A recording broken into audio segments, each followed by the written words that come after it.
I recently did a talk about the power of a single image, and it was a simple concept, but it was profound, so I thought I'd share it with you here today. My name is Abigail, and I'm a specialist women's portrait photographer. But before that, I'm a business owner, and before that, I'm a mother to a 10-year-old who happens to be a canine. And before that, I'm a wife. And before that, I'm a daughter, granddaughter, sister, niece, friend. But before that, I'm a woman. I recently returned from a trip to Paris. This was a dream trip for me, a trip that I've been dreaming of for years.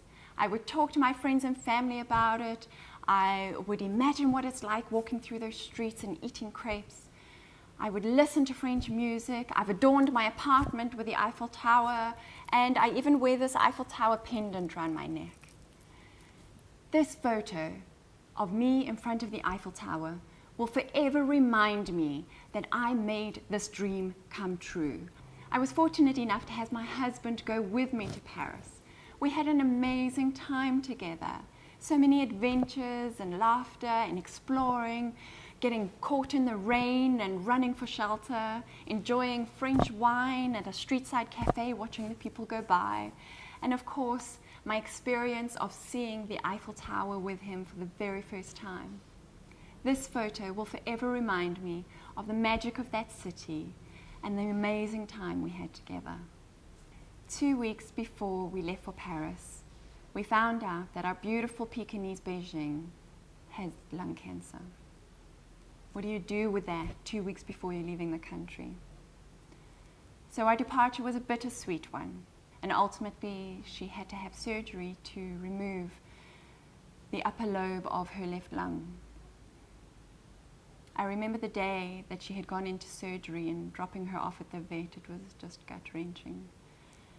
And that day I sat and I looked at this photo of her and I remembered the 10 years of joy and love and happiness that she's brought to us.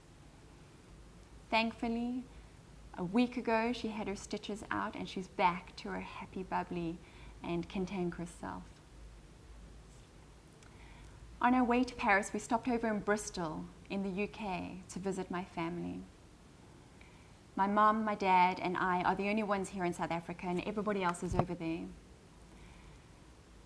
So growing up as a kid, I never really had the pleasure or the blessing of having those family relationships with cousins and aunts and uncles and grandparents, except for the occasional visits we got.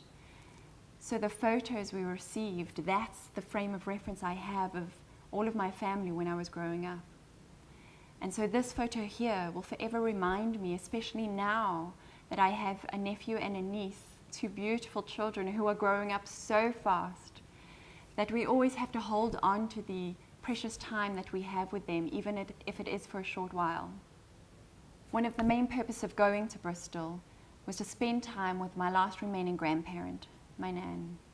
This photo will forever remind me of the bond that we have, and in all likelihood will be the last photo I ever have of the two of us together.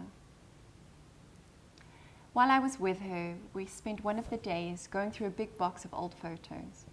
She reminisced about her childhood and about her time with my granddad and how they were when they were young. She reminisced about her family and her friends that are no longer with her. And this photo will forever remind me that although family and friends leave, the photos that are left behind is how we can see where we come from and how we can see what our life has been. Not only did I realize my dream of visiting Paris, but I also realized my dream of meeting one of the world's best women's portrait photographers, Miss Sue Bryce.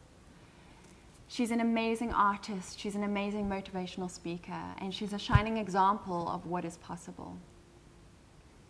Learning women's portrait photography techniques firsthand from Sue was invigorating. Seeing how she poses, seeing her lighting setup, seeing how she interacts with her subjects. These photos that I took at the workshop will forever remind me that the quality of my work has not changed. I learned it from the best, which means I can become one of the best. On my return from Paris, my best friend from Johannesburg came to visit, obviously to hear all about it. While she was here, I was determined that we were going to climb Lion's Head. Having only ever reached the shoulder, this was a big challenge. And there's a section on Lion's Head that requires you to climb a steep wall of rock with just ropes and ladders. It was petrifying, absolutely petrifying, and I'm not really one that has a fear of heights. I have a fear of falling apparently, but not a fear of heights. But I was frozen solid, and at one point I didn't think I could move my foot to get to the next rung. We made it to the top, and of course we felt like we were on top of the world. But as you know, what goes up must come down.